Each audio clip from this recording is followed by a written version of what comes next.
Light was an ugly, repulsive, worthless, and utterly miserable outcast. Betrayed by his buddies one by one, and stranded on a rundown farm, tending crops and swinging a blade way too hefty for him to handle. But the sole spark keeping him going was his little fantasies of turning into an adventurer. One day, in a fit of desperation, he chomped down on a second skill fruit that should have wiped him out right away. Yet the unthinkable occurred. He didn't croak. Instead, a buried power exploded within him, shattering the boundaries of human limits. Even so, he opted to hide it, coming off to everyone as just a pitiful flop. While strolling next to his pal Lina en route to the sacred skill tree, his pulse raced with thrill, hoping luck would finally cut him a break, that he'd snag a skill like dual wielding or quick dash. The moment he'd been craving had at last shown up, the start of his big dream. He shot a look at Lina and quizzed her on what skill she was gunning for. She hesitated, blushing, before answering that all she wanted was to stick with him, so the pair of them could rise as top-notch adventurers on the same squad. Worry etched her features, since nobody could predict the skill till you bit into the fruit, and dread twisted in her gut that destiny might split them up. But Light flashed a kind grin to calm her, vowing they'd never split, and side by side they'd climb to the greatest adventurers on earth. They stepped into the church where the Light Priestess was collecting the fruits. But grief hit him hard, because this was miles from the vision he'd chased, to turn into a fruit grower. This wasn't the path he'd craved. To grasp how it all went down, the story winds us back 3 months prior.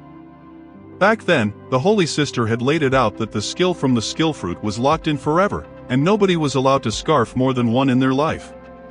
She said it sharp, cautioning that anyone foolish enough to try a second would drop dead on the spot, since loads of heroes had pulled that stunt and met nothing but doom. Lina went rigid with fear, having no clue about this rule. But Light aimed to soothe her nerves, insisting every top adventurer owed his might to luck's gift of some rare, amazing skill. With shaky fingers, Lina stepped up and munched her fruit. A blaze ripped through her veins, and a brilliant shine wrapped around her. Her skill popped up. Holy Sword Saint. Shock washed over the Holy Sister's mug. For this was a talent of supreme scarcity, popping up just once a decade, a wonder she'd always hoped to witness handed out. Then it was Light's shot. He gulped the fruit buzzing with hype, but his dreams crashed in a flash when his skill showed. Fruit Master. Laughter, with icy calm, the Holy Sister broke it down that this power did zilch but boost fruit yields and speed up their ripening. Light crumpled to the ground in devastation, his adventurer hopes turning to dust. Lina dashed over, trying to console him. She swore she'd sow the fruits alongside him, that they'd build a massive farm together. But her pledge irked the Holy Sister, who snapped in fury. The Holy Sword Saint's gift can't go to waste. It's a precious boon and it has to be used to rescue the realm. No second thoughts, she grabbed Lina and hauled her off rough, heading her to the Holy City. In those days, Light slaved on his spread, using his skill to crank out fruits by the ton. He reaped heaps and hawked them for cash. Still, every time his gaze hit his stuff, it rang empty, since farming had never been his real goal. As he roamed the roads, bitterness chewed at him fiercer, particularly when he spotted a flyer boasting Lina's jump to C rank. A blaze sparked back in his chest, and he swore he'd turn adventurer like her too. From then on, he drilled non-stop, pushing till he blacked out on the dirt. That's when a kid named Aya came up, handing him water and saying grub was set.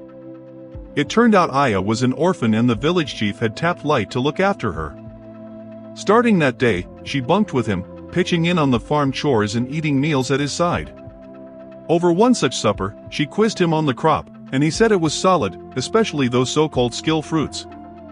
Baffled by the label, she pressed what he was on about, and Light spelled it out that it was a fresh breed he'd started growing, to rake in dough for a new blade. He tacked on firm that those fruits sat in the boxes behind her and nobody touched them without his say-so. Aya stammered, dropping her tone in shame. She'd already tossed some into the stew for dinner. Light went stiff. His brain snapping back to the Holy Sister's alert that anyone who risked a second fruit would bite it. Agony tore through him, and he toppled, sure his number was up. But minutes ticked by, and the Reaper skipped him. Instead, a fresh skill stirred inside. Sword King. Right then, Aya got hit with a sharp pang too. Her frame lit up with an eerie light and her skill emerged. Adventurer Appraisal. She scanned Light's stats and clued him in that his starter skill, Fruitmaster, had hooked him up with resistance to the fruit's toxins, which is why he'd pulled through the second one. Not just lived, it had stacked him extra power. Come morning, the duo headed to the Adventurers Guild. Light's spirit glowed with glee, since he was inching toward his goal at last. The guild laid out that fat payouts hung for quest finishers. But while logging his info, Light jostled an overbearing adventurer who sneered at him as a lowly fruit peddler, claiming the bazaar was guild turf now. Light brushed it off, which just stoked the guy's rage, and he swung full force. But Light blocked it smooth, leaving the jerk slack-jawed. Shortly, Light and Aya tackled their debut job, slime beast hunts. With Aya steering them to the nests, Light dropped them easy and bagged the proof. But out of nowhere, a yell echoed from behind. They bolted to it, only to catch that cocky adventurer and his crew tangled with a huge ogre, one they couldn't take. The group bolted in panic. Yet the ogre swung its fury at Light and Aya, barreling in with killing power. Light dodged its brutal swipes, then yanked his sword and vaulted skyward. Channeling every ounce of grit, he hammered down a massive slash, splitting the ogre clean. The monster thudded lifeless, and the crew who'd seen it gaped in stun. Back at the guild, Light turned in the slimes and flashed the ogre's horn as kill evidence. Everyone gawking hit with wonder, clocking he'd not just guarded himself and Aya, but bailed them all out. Right then, the guild buzz died as the Holy Sword crew strode in, and every eye, especially the C-ranks, locked on in reverence. Leading was their boss, Grouse, famed for lightspeed moves, flanked by the hulking brute Eric, the flame wizard Sarum, and with them the Holy Sword Saint Lena. Bursting with need, Light bolted to Lena, blurting he'd gone adventurer too, and yearned to spill all that had gone down. But Lena whipped her head away, blanking him total, and icily muttered he must have mixed her up with somebody else. Then she split. Light locked up on the spot, gutted in shock. Days rolled, and Aya perched by him, aiming to lift his hurt. That's when a hooded shape sidled up, passing him a mug of water. At first he blanked, but quick clocked it was Lena in disguise. She said sorry for how she'd acted before, explaining that being seen with him around Grouse would put them both in danger and that they could never be caught together. Softly, she asked what he was doing there. He told her that he and Aya had both become adventurers. And he spilled everything that had gone down, how he'd ended up the only person alive with 2 skills, and how he'd soon catch up to her level. But he couldn't hold back from asking why she'd brushed him off so coldly. Lena let out a sigh and explained that she had no choice but to stick with the party, since everyone in it was forced to follow the Holy Sister's commands.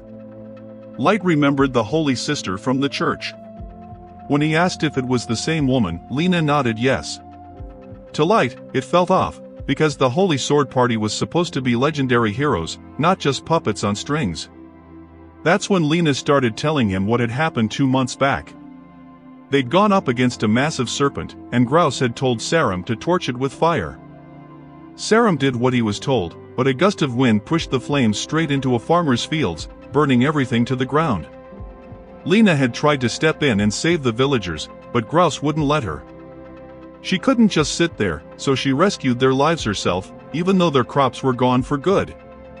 When she ran to report it to the Holy Sister, she got a stone-cold response, "All that matters is the monster's dead." That's it. Hearing that, Light pushed her to ditch the party and team up with him instead.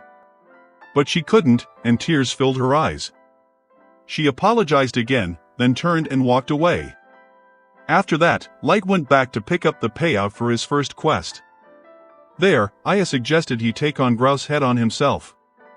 Meanwhile, over on the other side of the guild, Grouse was bragging to a bunch of swooning girls, spinning a tale about hunting a vicious bear, how Sarum's flames kept it pinned, and how he finished it off with one clean swing of his sword.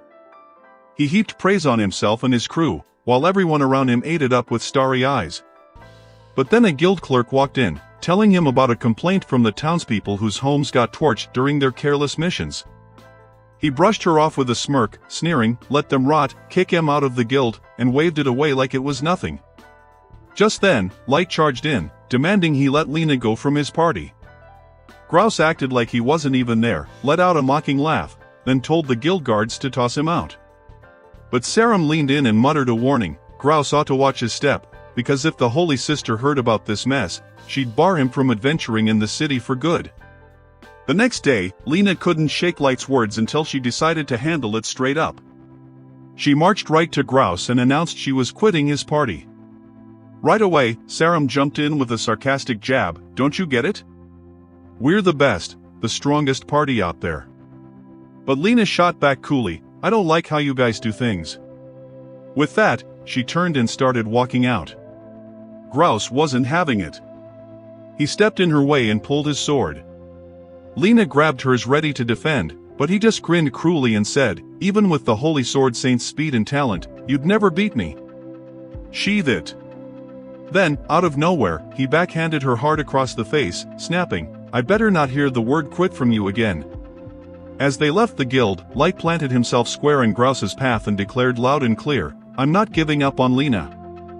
I promised her we'd be on the same team." He drew his blade and threw down the challenge, "Fight me, if I win, Lena joins my party." Grouse laughed derisively, accepting just to humiliate him in front of everybody.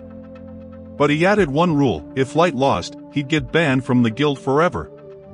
Lena freaked out, pleading with him not to take the bet, because she knew beating Grouse was impossible.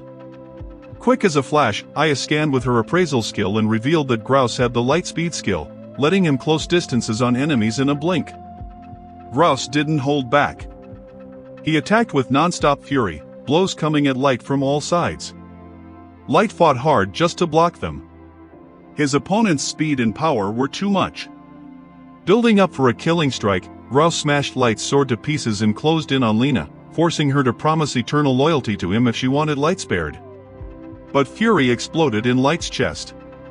Snatching an enchanted broom from a nearby adventurer, he zeroed in on his enemy's weak spot with every bit of his strength. In a flash, he surged forward and cracked Grouse across the jaw, dropping him out cold in front of the whole crowd. Wheeling on Sarum, Light said icy cold, "If you or anyone comes near Lena or my team, I'll wipe you all out." Right there in front of the stunned adventurers, Lena officially quit Grouse's party and declared she was joining Light's. Together, they headed back to the farm, picking fruits and selling them for solid profit. But soon, a summons from the Holy Sister hit Lena, ordering her to report immediately and explain why she'd bailed on the Holy Sword Party. When she said no, the response was brutal. She'd been stripped of her spot in Grouse's group and lost her C rank. Unfazed, Lena decided to take quests solo. But the guild stuck them with grunt work, wiping out rats in the city sewers and fixing up poor folks' houses. Light knew this was the Holy Sister's payback, but Lena didn't complain once. Instead, she took it on happily, because finally she could actually help people in need, even if it paid peanuts. The three of them headed to the capital, splitting the jobs, hauling materials to rebuild homes and clearing out the rats. When it was all done, they got a pitiful reward. But Lena's heart overflowed with real joy. For the first time, she'd done something meaningful for regular people. That's when Light suggested they pick a name for their party. After kicking around a few ideas, they landed on Luxuria, meaning the unfinished light. There, the three of them swore they'd become the top adventurers in the city and that they'd fight for the people. Elsewhere, the Holy Sister was talking with her aide, who couldn't hide her shock. How could she hand a C-rank quest to Light and Lena? The Holy Sister smirked darkly and said, "I don't want to lose anyone from the Holy Sword Party, but this job's deadly and the perfect way to get rid of those two." The next day, Light and his team showed up at the guild, where the clerk laid out their new assignment: check out the abandoned mansion of Count Montez. She explained that 2 months ago, adventurers were sent to gauge the monster levels inside, but they started vanishing one after another. Every time, the guild dispatched more to figure out what happened to the missing ones. They disappeared too, until 18A and B rank warriors were gone. She passed them the list of names, and Lena went still when she spotted two she knew, Bork and Shara, who'd helped her back in her early adventuring days. Sadness darkened her face. When Light asked what anybody knew about the manor, the clerk replied, it was built 30 years back by a guy who raked in a fortune from adventuring. Nobody ever figured out his real skill, but after he died, the place turned into a ghost town. Lena, furious, shouted that she wouldn't go. High-rank adventurers had failed there, and they were just starting out. How could they stick us with a place like this? But the clerk shot back firm, "These are direct orders from the top brass in the guild, and you've got to follow through." Unlike her, Light was pumped, stepping up bold to accept the job. They hopped on their horses and headed out for the manor.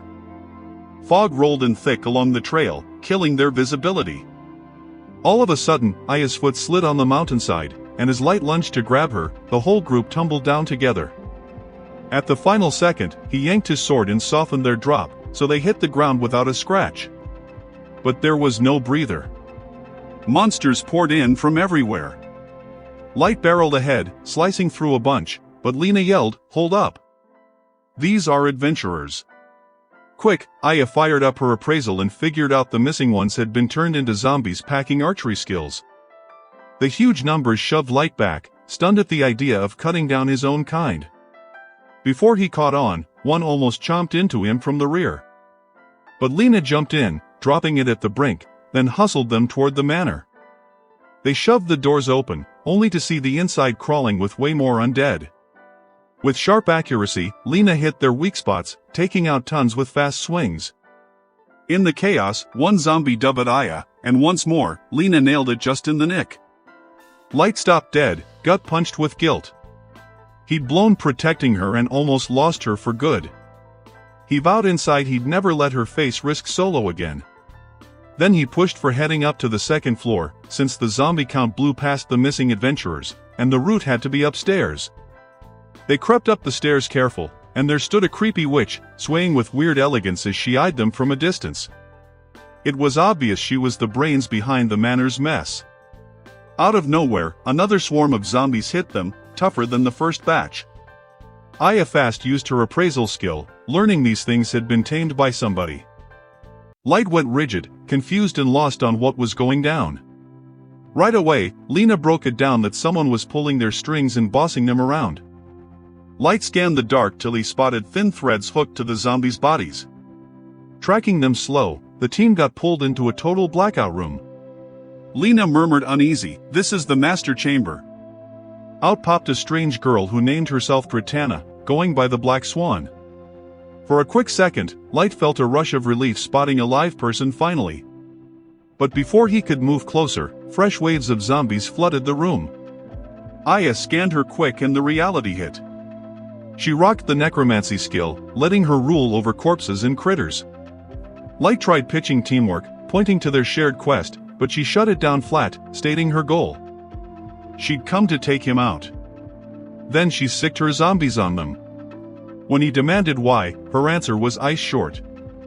She was just following orders. Light and Lena tangled with the opening rush, but soon two shapes stepped up front. Bork and Shur, Lena's old crew from her starting days. Lena wavered, hands shaking, knowing their power inside out and unable to swing at them. Cashing in on her pause, Tritana shoved the zombies at Aya. Light bolted to cover her, but Quick got boxed in from every angle, while Lena stayed stuck fighting Bork and Shur. Her grit faded as flashbacks hit of meeting them first at the guild, grinding together till she hit a rank. But in a clutch second, she grabbed the control threads, ripped them free, and landed a heartbroken strike that freed their souls from the pain. Meanwhile, Light kept hacking the non-stop dead. He spun to Aya, asking if necromancy could whip up zombies from scratch. She shook no, saying it just bossed existing ones.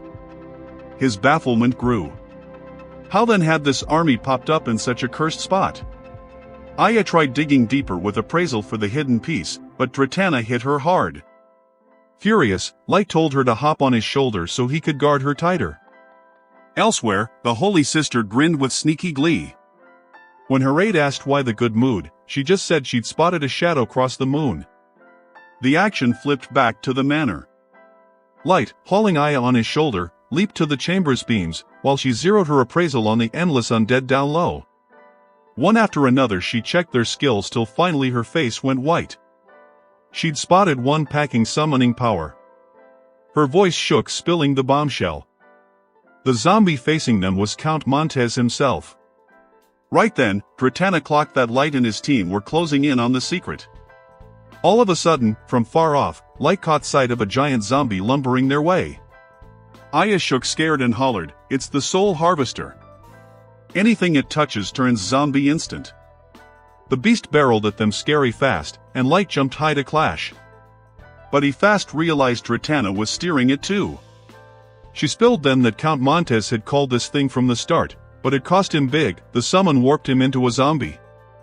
After that, he used the harvester to flip adventurers undead.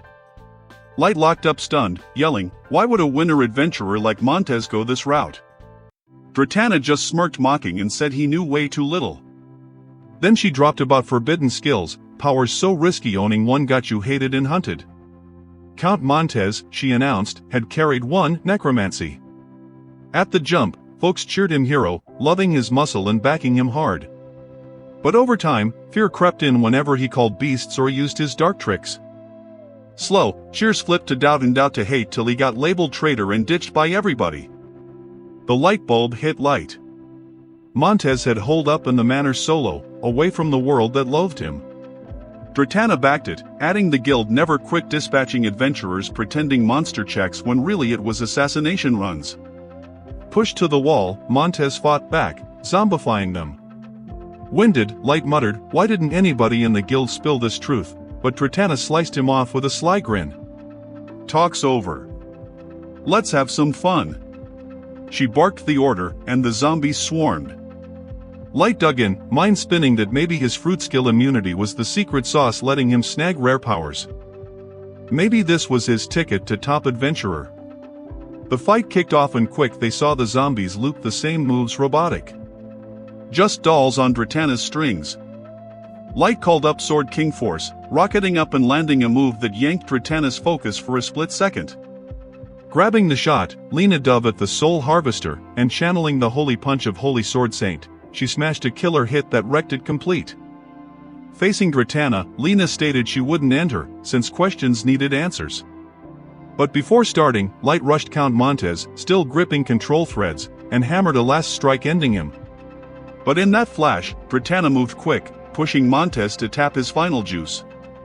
Before dropping, he summoned a massive beast, one so huge its shadow swallowed the room, hunkering down before them like a living nightmare. In that second, the zombies poofed, swapped by a gigantic dragon that pounced wild at Dratana. Lena shook stunned, never knowing such a monster hid here. C-rank adventurers themselves steered clear of any run-in with it. But Light moved to calm her, stating that if they combined their skills, they could take it down. Yet Aya jumped in fast with a warning, pointing out that the dragon's scales made its body untouchable by sword blows. Brushing off her heads up, Light rushed in full throttle, only for his blade to snap pointless against the beast's armor. Seeing the fight was a lost cause, Lena started plotting an escape route. Right then, Aya pulled out one of the skill fruits, pushing Light to eat it, figuring it might give him the boost to pull them through. But in a wild turn, a masked guy popped from the dark, snatching Dratana and disappearing like he'd never shown. Lena tried holding Light back, cautioning that it was risky. Even with his poison immunity from the fruits, the skill could be one of the banned ones. But Light stood firm, saying there was no other way. He downed the fruit, and soon Aya's appraisal spilled his new power, insect resistance. Hopelessness hit Light hard, and he asked if the dragon had any bug ties, but nope. Stubborn, he called for another fruit. Lena held the dragon at bay, frantic to give him seconds. He scarfed two at once, but scored just 2 junk skills, cat taming and sword hardness. His body seized with burning agony, his power draining till he crumpled to the floor. Stuck helpless, only one shot left. A third fruit. As he grabbed for it, Lena's sword cracked under the dragon's hit. Her frame got hurled hard across the room. Pulling together his final grit, Light gulped the third fruit and chucked a huge rock at the dragon to yank its rage off Lena. When she asked what he got, Aya burst out excited, sleep dust, a skill that knocked out anybody who breathed it. With steely determination, Light closed in on the dragon, spreading the dust. But the creature bellowed mad, flailing crazy, and ripping the room to shreds as it battled the sleep. Aya hollered that the dust only reached 3 meters.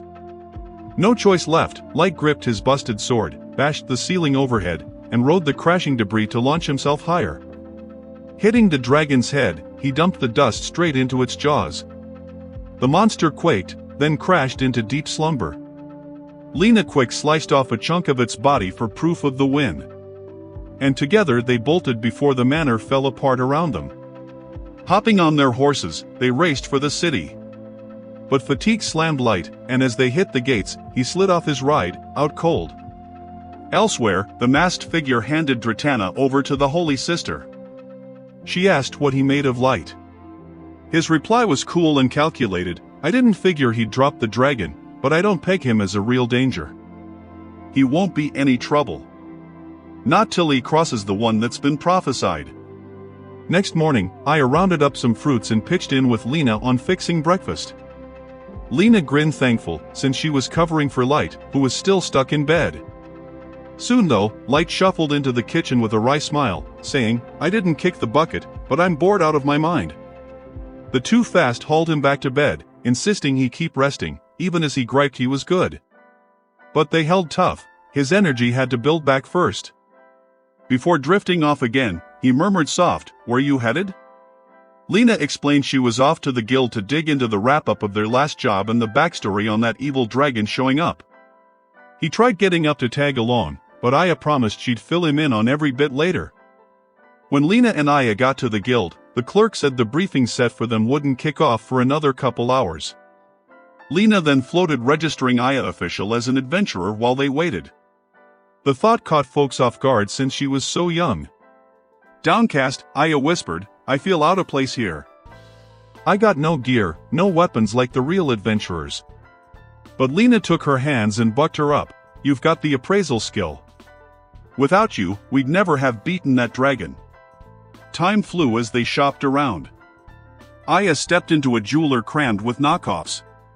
But using her skill, she spotted a genuine diamond in the mix and snagged it, planning to turn it into a necklace. They grabbed fresh outfits too before heading back to the guild. En route to the meeting, Lena mumbled low, I'm not spilling it all. The big thing is figuring the guild's part in this. Nobody else knew about our quest. Somebody inside has to be pulling strings. They walked into the council room, where 4 of the guild's top dogs waited. Flower Hat, head of probes, Tigerbeard, security boss, gravekeeper, money chief, and finally the Holy Sister, top inspector, and the one calling shots over the others. Aya tried scanning their skills, but got nothing. The Holy Sister asked Lena to kick off her rundown on the evil dragon deal. But Lena cut in, stating, Before I get into that, in the manor we ran into a girl named Dratana, known as the Black Swan. Any of you heard of her? The Holy Sister claimed no clue, saying thousands of adventurers crossed her path and she couldn't recall every one. Flower Hat chipped in she'd check the records to make sure. The Holy Sister blew past it, voice going serious, what's key now is tracking the dragon and handling it. Then Flower Hat jumped in, saying she'd dispatched a scout bird to the manor, but it turned up zilch on the dragon. She tacked on, but if we had a piece of its body, we could locate it easy. Right on cue, Lena pulled out the dragon scale she'd grabbed for proof. Before it hit the table, Flower Hat duffed to grab it. But Lena held steady, saying she'd turn it over only if they let her peek at the guild's files. After a heavy pause, the 4 bigwigs nodded yes, even the Holy Sister.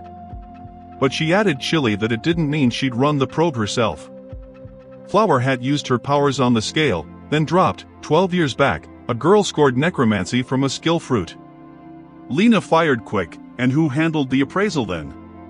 The reply came straight, the Holy Sister. But the Holy Sister answered cool as ice, I appraise over 1,000 folks every year. How could I possibly recall one single case from 12 years back? Her words hit just right to sow doubt in Lena's mind. She started piecing together that something was off, some hidden connection tying everything up.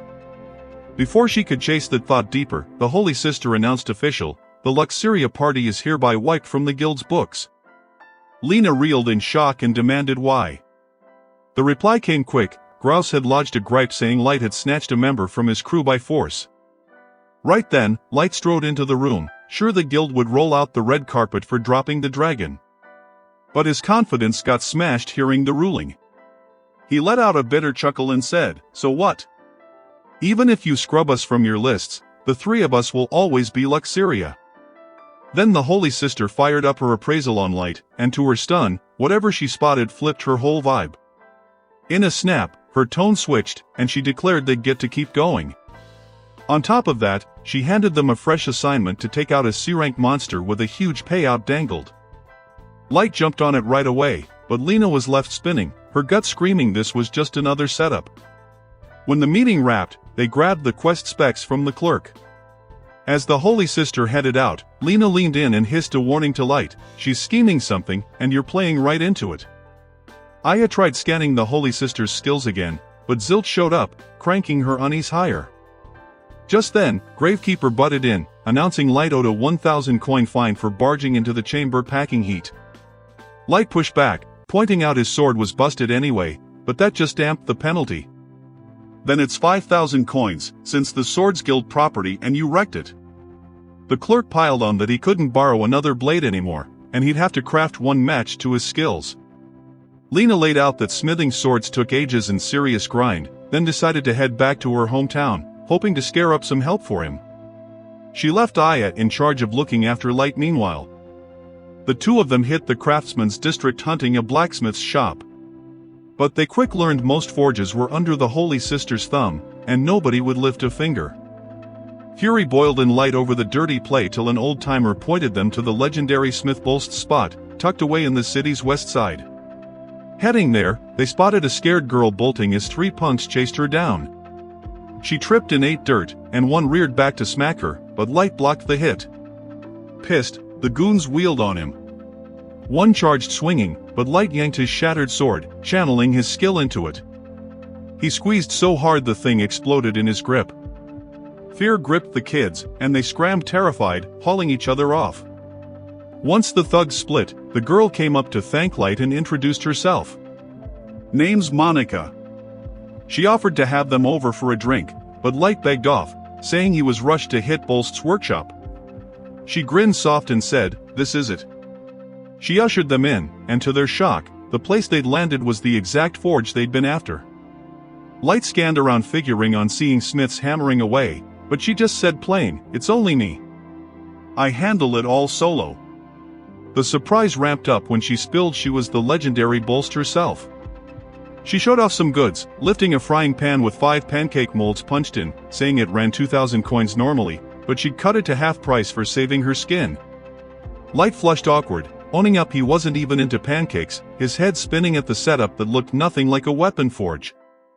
Monica chuckled and explained, "Yeah, I do kitchen stuff mostly."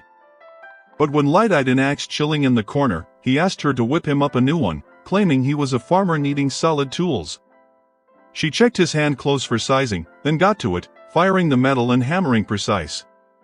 Aya, glued to the action with her appraisal running, figured out Monica rocked supreme refinement, a top-tier skill letting her perfect metals flawless. In the end, she handed him tough shears perfect for farm chores. Light dug the craftsmanship, but couldn't bite his tongue, saying dead serious, "I need a solid sword." Monica went quiet a beat, then shook her head. "No way. I hate swords, and I won't make one for you." Light blinked hard, firing back heated why everybody sent him her way then. She stayed cool, maybe they meant the shop next door. She walked them over, where her old man was grinding. She asked him to forge Light a sword, but he blew up mad, "So now you're dumping customers on me cause you turn M down while you mess with frying pans?" A nasty fight erupted, and Monica stormed off furious. Her dad said sorry to Light but admitted he was slammed with jobs, booked solid 6 months out and couldn't squeeze him in. Light walked out bummed, lost on next moves. That's when one of the crew came up and introduced himself as Kane. Light clocked him instant, recalling him from the Grouse Showdown. With a sour edge, Light figured everybody linked to the Holy Sister despised him now over that scrap. But Kane grinned and said, "That's exactly why I'm here. 'Cause the only ones not under the Holy Sister's flag are Monica and her dad." When Light pressed why Monica didn't team with her father, Kane dropped his voice and spilled the real story. Back in the day, they worked side by side, and the Bolst name was legendary for smithing. But years ago, their supply caravan got hit by bandits. Everybody on it got butchered, including Monica's grandpa. When they nabbed the crooks, turns out every blade they packed was Monica's work.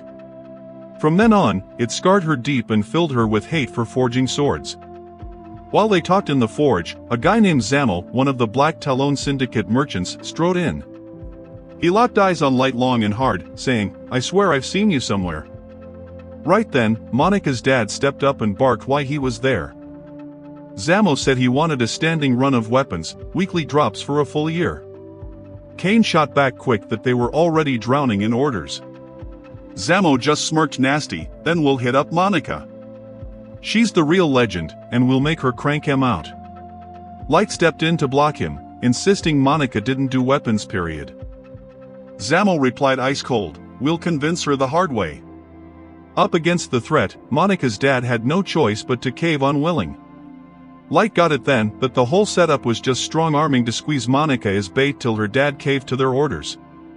Before heading out, the old man warned Light not to breathe a word to her about what went down. That night, they all ate together at Monika's place. Things stayed chill until Monika, hearing about Aya's appraisal skill, asked if she could team up with her. Aya turned it down gentle, saying she wanted to stick with Light in their adventures. Elsewhere, Zamo stood in front of the Holy Sister, asking for a ton of weapons fast.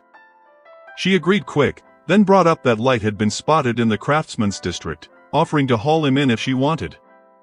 She replied with an icy grin, "Slip a spy into security. The key is he gets to me breathing." After dinner, as Monika headed back to the workshop, Zamo's crew blocked her way and grabbed her. Kane bolted to Light, clutching Monika's glasses he'd found by the forge door. Tucked in the case was a quick note, "If you want her back, Light comes solo." Like the note demanded, Light went alone to the spot. Inside, Monika came to, chained up tight. Her kidnappers laid it out straight, she was just lured to snag Light, and once they had him, they'd lock her up forever, cranking out weapons non-stop. Right then, a blast ripped through the room, and Light smashed in no pause. They let loose a storm of arrows and charged him full force. But he just chuckled easy, then unleashed his sleep dust. One whiff, and the whole place dropped snoozing. Fast, he snapped Monika's chains and hauled her out, getting her safe back to her dad, who hugged her tight with tears of thanks. Meanwhile, Zamo was heading to his guys, worried sick that if they off Light, the Holy Sister would lose it on them. But he froze finding his crew sprawled out, dead asleep. Later, Monika's dad said sorry to Light for pulling him into the mess, admitting he'd leaned way too hard on the black Talon merchants. He swore to ditch them, even if it tanked everything. Monika grinned and asked if that meant he'd quit making swords. He shot back solid that he wouldn't shutter the forge running 25 years, but from here on, only decent customers. That night, they settled to crash under the same roof. As dusk hit, Light found Monika still up and plopped down next to her. She opened up about forging her first dagger as a kid, how her dad raved over her talent, and how she honed it till she nabbed the legendary Supreme Refinement skill. She talked about the rush of making stuff that made folks happy. But after her grandpa's death, it all flipped. She learned some had twisted her swords for bad, and from then, she swore off weapon work. Then she asked straight up if he'd ever killed anybody. He said yeah, zombies to guard Aya. She confessed she couldn't tell good from bad anymore. But Light explained soft, swords ain't bad on their own. They're good if swung in the right spot for the right reason. Elsewhere, Zamo's helper woke tied up, facing Zamo who demanded pissed and confused, "What the hell happened?" The guy stuttered, "No clue." Light showed, and boom, we all passed out. Zamo smirked sly and told them to cook up a fresh scheme, one to end Light by sunrise. Come morning, Light woke to Aya's call. They grabbed a quick breakfast, then noticed Monika gone and headed out with her food to track her down. They spotted her in the fields. Light asked stunned, "What are you up to out here?" She smiled and said, "Harvest's gonna be killer this year." Light then cranked his power to speed the crops ripening. And Monika gawked that he packed 2 skills. He broke it down, his fruit master gave him immunity to the fruit's toxins, letting him stack more skills. She could barely wrap her head around it. All of a sudden, loud banging echoed, and they spun to see Zamo and his goons raiding the workshop, pounding Monika's dad and the crew ruthless. Light rushed in and told Zamo, "Looks like you didn't get the memo." He tried hitting him with sleep dust, but Zamo blocked with a sparking lightning shield. Electric blasts tore through the forge as Zamo fired bolts, wrecking and burning. Light yelled for Monika to grab Aya and bolt, then pulled his sword and closed on Zamo, saying, That secret door you busted cost big, so trashing your shop's just evening the score for your crap. Fury sparked in Zamo, and he shot back cold that he wouldn't let Monica go unless she cranked legendary weapons, cause her dad's blades had gone junk over time. He shoved her down and stomped her hard. Monica flinched at the dig, since she and the crew had sweat blood into those tools. Zamo then ordered Monica and Light to come quiet to stop more mess. Light fired back steady, "I'll turn you over to the law." He dove at Zamo, snatched a sword off the ground, and swung full power. But Zamo's lightning shield bounced every hit. And the guy struck back with buzzing electric balls. He mocked, saying, "To drop you, I'd lock your moves, but that's boring. I want you hurting under my hits." He chucked more charged orbs, and Monica hollered for Aya to scan them quick. Aya called back, "The balls are iron-forged." Fast, Monica tossed an iron skillet from her kitchen stock into Light's grip and pushed, "Catch it. Snag those balls." Sure enough, the move worked and shut down the assault. Light grabbed the magnetized orbs that had been zapping him with electricity and chucked them aside, steadying himself and using his busted sword to parry the non-stop blows. Monica knew it couldn't hold out much longer. The blade was on its last legs, and right then she decided she'd forge him a new sword, whatever it took. She also got that he wasn't battling for himself, but for her. Snatching Aya's hand, she yanked her quick toward the forge. Meanwhile, Lena had rolled into the second city. The driver handling the carriage asked, "You traveling solo, or here for the festival?" She replied short, "I'm looking for somebody." Back at the fight, Light pushed his attack on Zamo, but it was getting nowhere. Zamo fired a scorching lightning bolt straight at Light's blade, figuring it'd crumble right away. But to his shock, it stood strong. He hit again, sparks snapping through the air. But Light advanced, eating the jolts as he bet his next swing would punch through. Reeling, half-wrecked by the pain, he unleashed his strike. But the electricity ripped into him vicious, and he dropped, body twitching and fading. Tightening his hold fresh, he scraped together his final push and blasted a whirlwind slash from his sword. The hit sliced past Zamo's guard, cutting him and shoving him back. Livid, Zamo bellowed, "No more playing." He called up the lightning tiger, a huge beast wrapped in buzzing sparks curling over its frame. The monster pounced at Light, clamping his sword in its jaws, while Zamo hammered from the rear with crushing electric power. Light's body gave out, and he blacked out on the dirt. From afar, Monica took in the chaos. Split between rescuing her dad and the crew, she saw them tied up behind the forge gates, watched by goons ready to swing. Grabbing the shears Light had made for her once, she threw herself into the mess to pull the guards off. They chased her, trying to snag her, while Aya snuck in to cut Monica's father loose. But Zamo's helper popped up sudden, snatching Aya from the flank. Right then, Monica chucked iron plates down and triggered her supreme refinement. The metal under the guards' boots turned to molten steel, sucking them in. With another pass, she solidified it, locking them stuck solid, trapped in the iron like statues. Monica dashed into the forge, spotting Zamo's helper gripping Aya. The kid pointed fast to a glowing rock on the floor, and quick Monica scanned it, then flung it his way. The bright flash bounced sharp into everybody's eyes, blinding them, and the helper crumpled out cold from the glare. Right away, Monica's dad jumped him and tied him up tight with cord. After, Monica asked her dad's okay to fire up the forge for Light's sword. He replied solid, "Do what you gotta. You're a smith of this house." Her father started melting the ore fast, leaving her to hammer the shape. Old memories flooded Monica of grinding next to him, pounding swords proud. For a second, she paused. Was this the right call, or wrong? But she shoved the doubt down and shaped the blade till it shone brilliant. The crew whooped, since they'd banged it out in record speed. They bolted from the forge to find Light sprawled out. Monica tossed the sword his way, but Zamo smirked, "You're too slow." In that clutch second, Light caught the blade and hauled himself up. He yelled to Aya for a skill fruit, and she chucked one over. But luck twisted mean, and it fell into Zamo's palm instead. Everybody gawked as Zamo shoved it at Light, cackling. "Don't you know eating more than one kills ya?"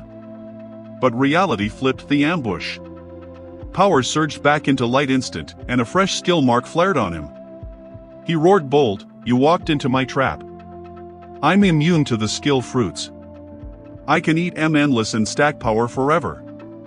Aya scanned him quick, voice shaking as she called, "It's flame burst. He can shoot fire straight from his hands." Zamo reeled stunned, then growled mad. The Holy Sister was spot on to IU, but I'll bet my life here. He summoned a massive lightning lion, frame blazing with sparks, while light coated his blade in flames and charged fearless. The showdown was epic, fire dragon clashing lightning beast.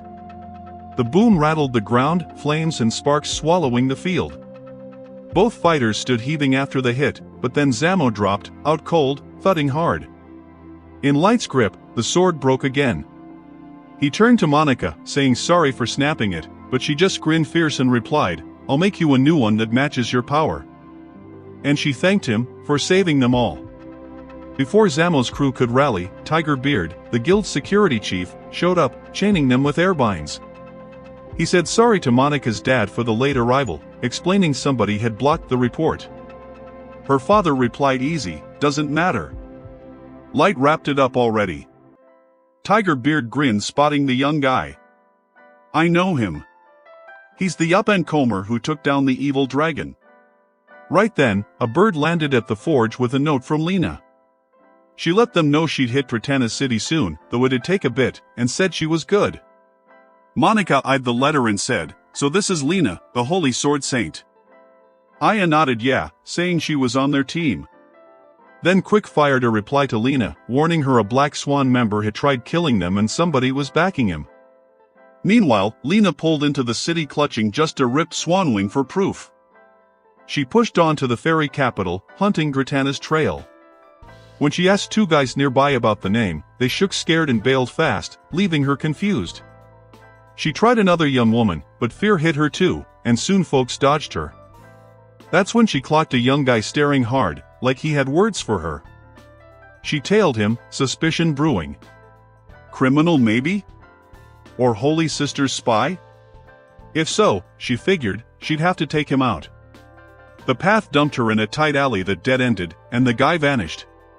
Sudden, he popped behind her, slinging a rope that tied her snug. Instant, Lena yanked her sword, sliced it free, then swung hard at him. From one clash, she sized his power. Definitely C-rank. He said cold that her sword work fit, but he wouldn't let some spy-looking type roam the city loose. Right then, another shape stepped out back there. A woman who'd been waiting hidden. But to Lena's shock, she introduced proper as Flower Hat. Then the truth dropped. The young guy was Yuenna, one of her crew, tasked with probing Gritana. Flower Hat said her job was hunting Gritana too. Lena blinked hard and asked, "But how come you're not under the Holy Sister?" Flower Hat grinned and said, "I don't answer to anybody. My task is gathering intel solo." She spilled that Gritana's deal tied straight to the job of stopping the evil dragon, and that the scale Lena had snagged from the beast was still rotting away. The only solid proof left was Gritana's hand in summoning it. She laid it out blunt, if that dragon pops up in the city out of nowhere, it'd be a disaster. Tons of folks would die. Then she warned Lena not to grill the locals direct, or she'd tip off the wrong eyes. Flower Hat and Yuenna geared up to bounce, but Lena hollered after them and pushed, "I can't scoop this info by myself. Count me in." After a quick pause, they nodded. But with one hard rule, she had to keep her hands off their playbook. Lena agreed, and Yuenna smirked. Why bring her along? She's dead weight. Flower Hat stayed cool, she's the only one who knows Gritana's face. That's something we don't have. The three hit a little eatery. Flower Hat ordered the owner 3 plates of fresh fish hauled in yesterday. Lena frowned. Ain't we investigating? But Flower Hat kept quiet. Instead, she steered them to a hidden tunnel under the joint where a snitch waited. Yuenna slid him a sack of coins and demanded the lowdown on Gritana, her routines, her spots. The informant talked. She hailed from money, but at 6 when she scored the spirit summoning skill, it all went south. Her mom dropped dead sudden. Business tanked. Rumors flew the family was hexed. Her old man booted her, pinning the bad luck on her band power. Ever since, the townsfolk dodged her and scared to even say her name. Flower Hat pressed, and who backed her first? He said, the Holy Sister. Took her to the sacred city personal.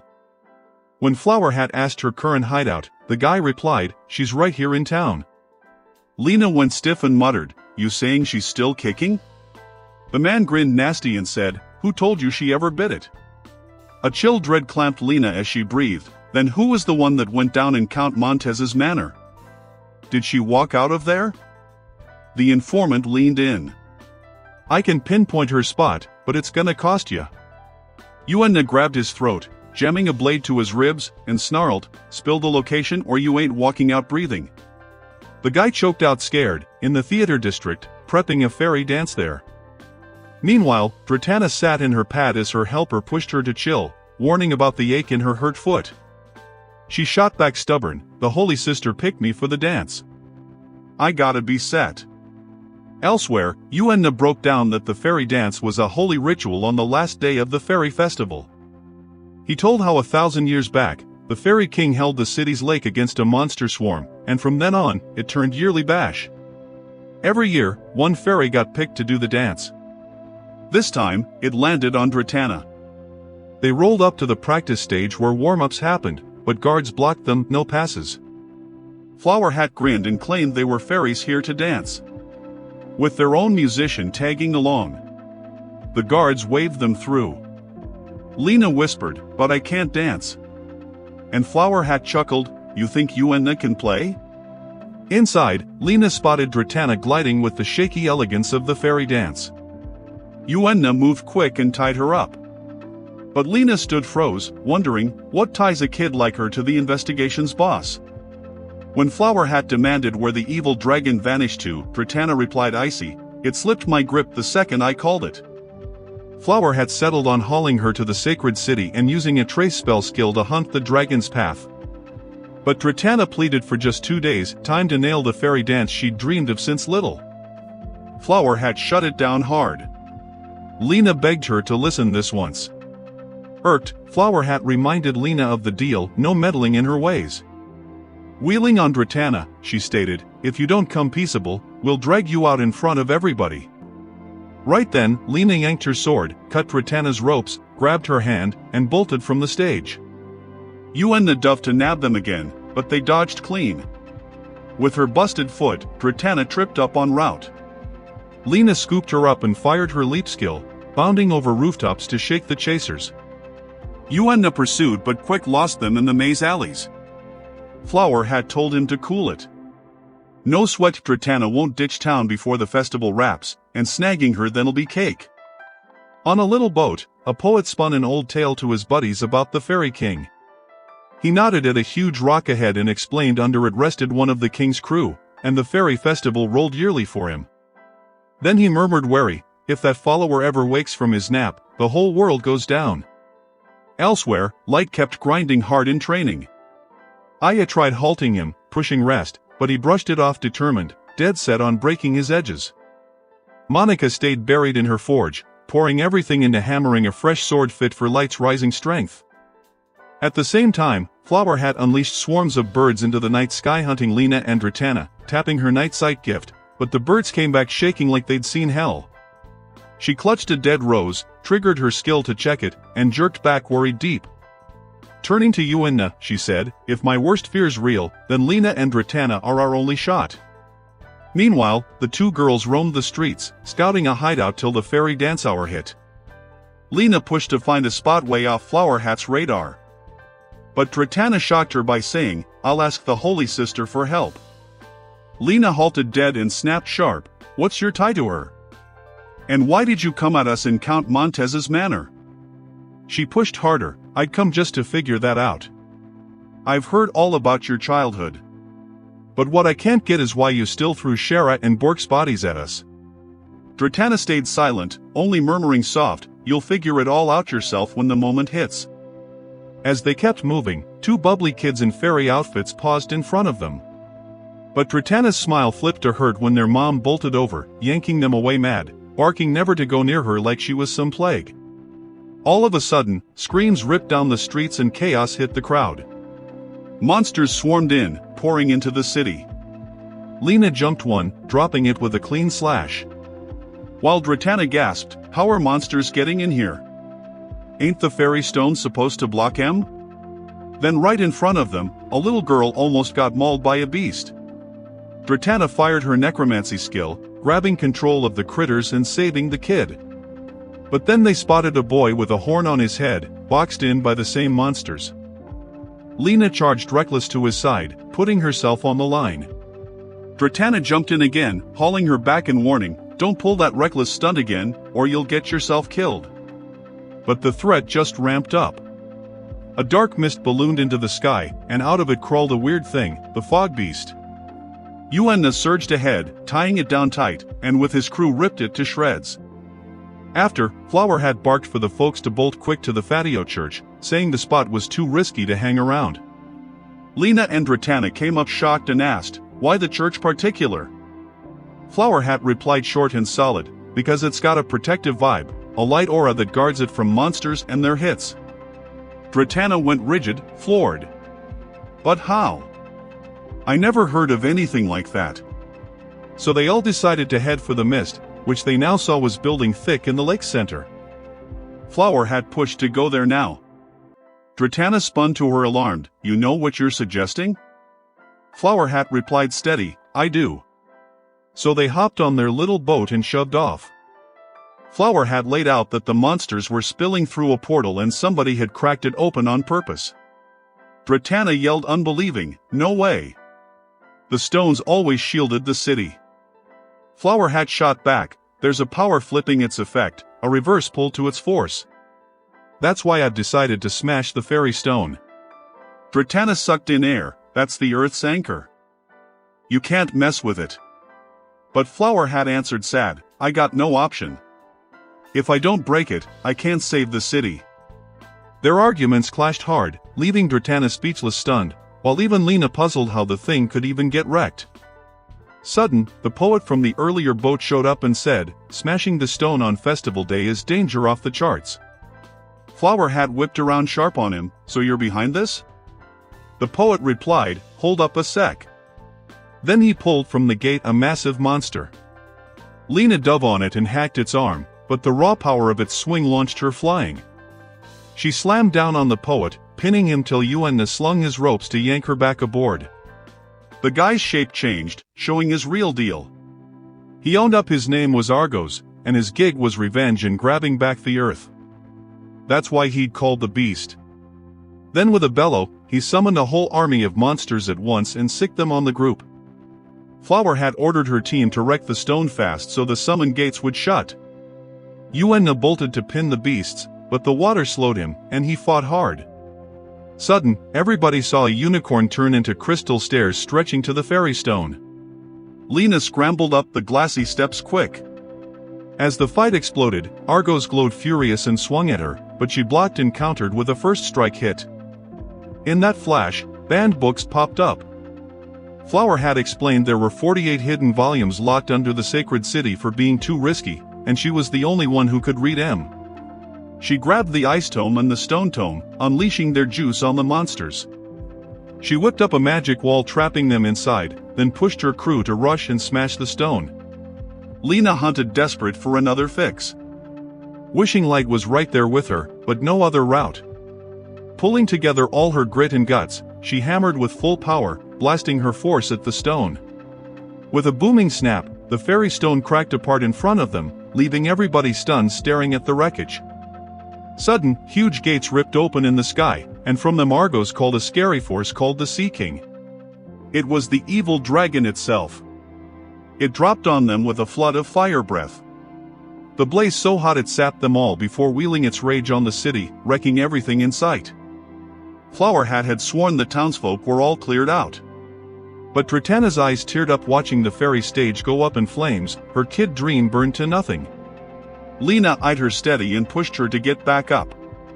Clenching fists, Dratana steeled herself again. Elsewhere, an old-timer whispered a frantic prayer that the church held strong and the fairy stone would protect them.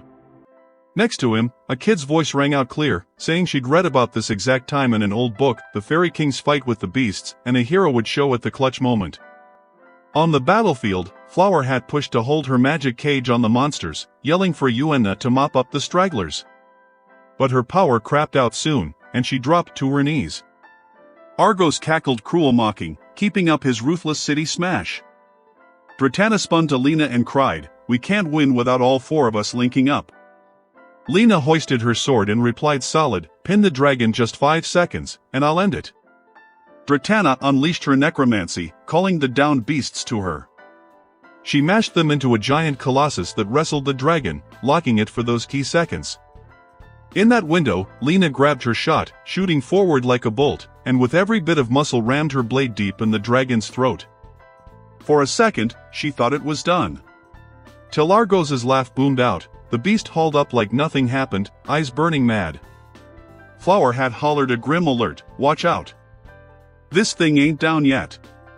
But before she finished, a fresh fire wave burst from the dragon's jaws, fiercer than ever, rattling the ground like the world was coming apart. In that chaos, Argos remolded the dragon, standing bold and warning them never to challenge his city wrecking. He let loose a barrage of huge fireballs. In seconds, Flower Hat figured out the reality. Argos had tapped his skill to bring the dragon back fresh. Frantic, she dug through her magic books, fingers racing over the pages till she hit the hidden truth. What Argos packed wasn't basic summoning, but the bandcraft of possession. To drop the dragon, they'd have to take out Argos first. Lena yelled to her team, "One of you distract him while I go for his neck." As Flower Hat broke down the fight, she spotted that calling the dragon and beasts ran on something way beyond normal skills, a whole different force. Clocking her risk, Argos commanded the dragon to slam her with a killer hit. She fought back with fire and stone, but his strength crushed hers. Yuenna jumped in, pulling her out at the brink, hauling her away from the hot zone and leaving the field to Dratana and Lena. The dragon bellowed and spewed its deadly flames. Dratana shot upward, calling on her necromancy, but it couldn't lock the thing down. Lena bolted to help, throwing up a glowing shield that bounced 2 blasts back to back. But even that crumbled under the beast's power. Hopelessness closed in tight. Everybody felt the fight was over. But Lena wouldn't quit. She charged to the middle of the chaos, her fire burning bright, and pulled the holy sword saint stance. Right then, a weird glow wrapped around her. She found herself next to the Unicorn Kid, watching a legendary vision, the Fairy King himself scrapping with the monster that once tried wrecking the city. She snapped back to the fight with shining wings spread wide. Fresh power surging through her. She launched at the dragon, her glowing blade chopping off its first arm in one clean swing, leaving Dratana floored and the Holy Sister staring stunned. Dratana announced shaky that after every disaster, the Fairy King handed wings and the purification sword to a picked hero. Argos yelled defiant, "It's pointless." But before he could move, Lena hit again, slicing off the dragon's second arm. On Flower Hat's order, Yuenna chucked her back into the thick of it. With non-stop rage, Lena hammered the assault, her new strength shoving the dragon back. In panic, Argos shifted off her, zeroing on his real target, the city's church. He hurled the dragon ahead to smash its last shield. But Lena blocked his way, catching the blow, and with all her guts, she rammed her shining blade into the beast's heart. With a roaring scream, the dragon crashed, body thudding down. The nightmare wrapped at last. Right then, Lena faced Argos and demanded why he'd done it.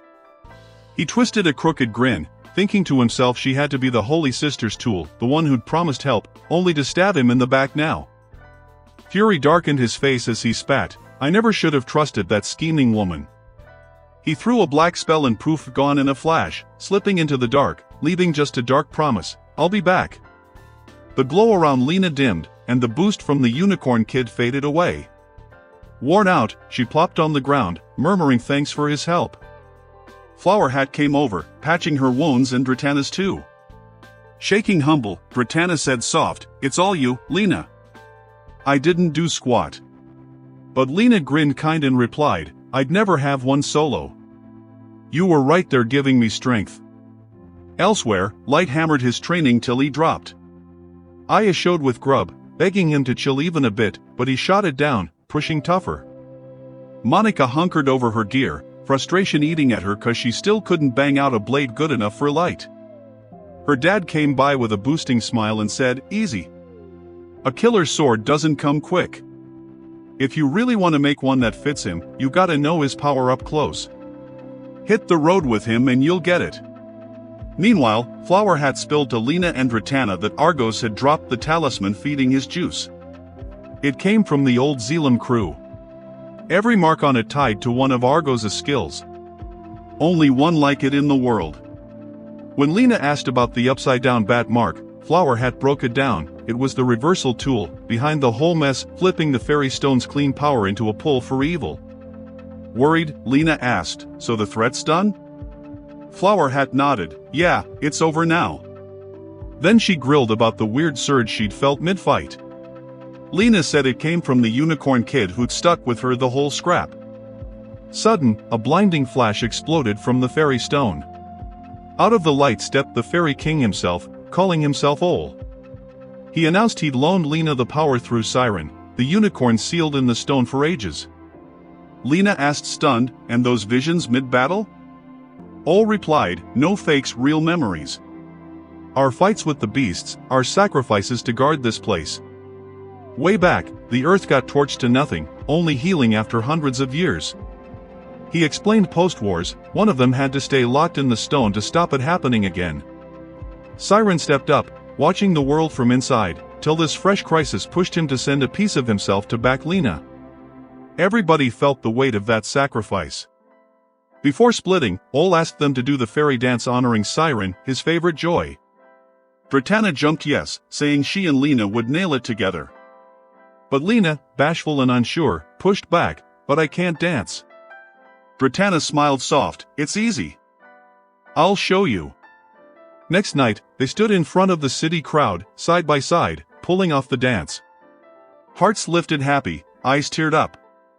The people's take on Dratana finally shifted, remembering how she'd risked it all to shield them.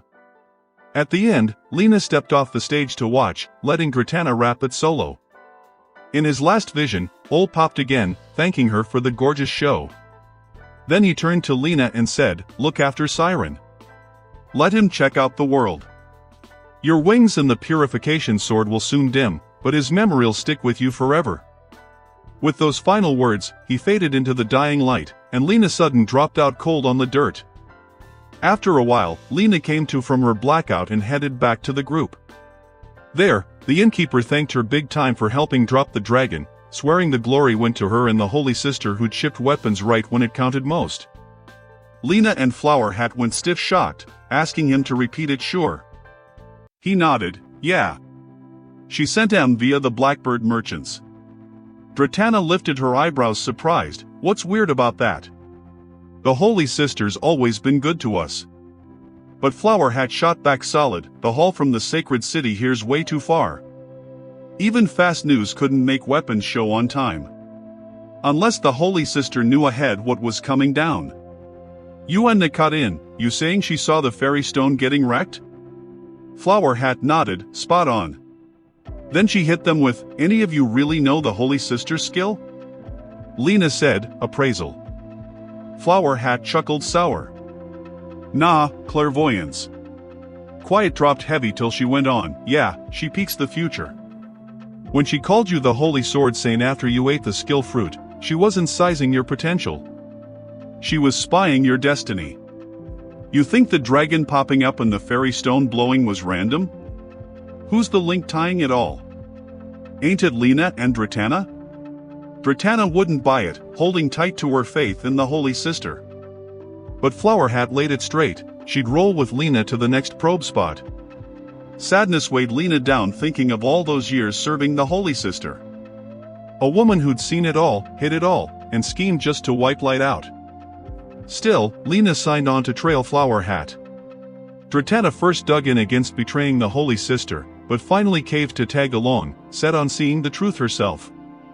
Before heading out, Lena pushed to first pitch in rebuilding the wreck city and reach out to Light and Aya. Back then, Light kept grinding brutal with his new flame burst skill, dead set on owning it whatever the price. Mid-training, a shining orb dropped a message from Lena.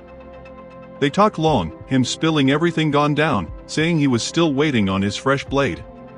She replied she was tied up and couldn't head back yet, but soon as wrapped, she'd bolt straight home. He told her, then tomorrow, I'll grab a C-rank quest while I hold for you. Meanwhile, the Holy Sister chatted with her helper, pleased the fairy city stuff played out just like she'd foreseen. Only one loose end, rubbing out light. The helper asked nervous, will him being around mess your future plans? The Holy Sister ordered her to lock that secret tight. In the forge, Monica finally wrapped Light's new sword, dubbing it Mora, and tossed in a fresh outfit fitting his power. He thanked her huge and geared up to roll, only to hear she planned to come too. Caught off guard, he asked why, and she replied steady, I want to watch you swing this blade firsthand so I can hammer you an even better one, tuned perfect to your skills. He grinned and said yeah, and together they headed for their next job. At the city gates, they ran into a fresh C-rank adventurer named Signa, who introduced herself as the guild-assigned teammate for their quest. And with that, the first season of Light's Tale wraps up. If this story hooked you, don't forget to smash the like button and sub to the channel so you're front row for season 2. Catch you next time.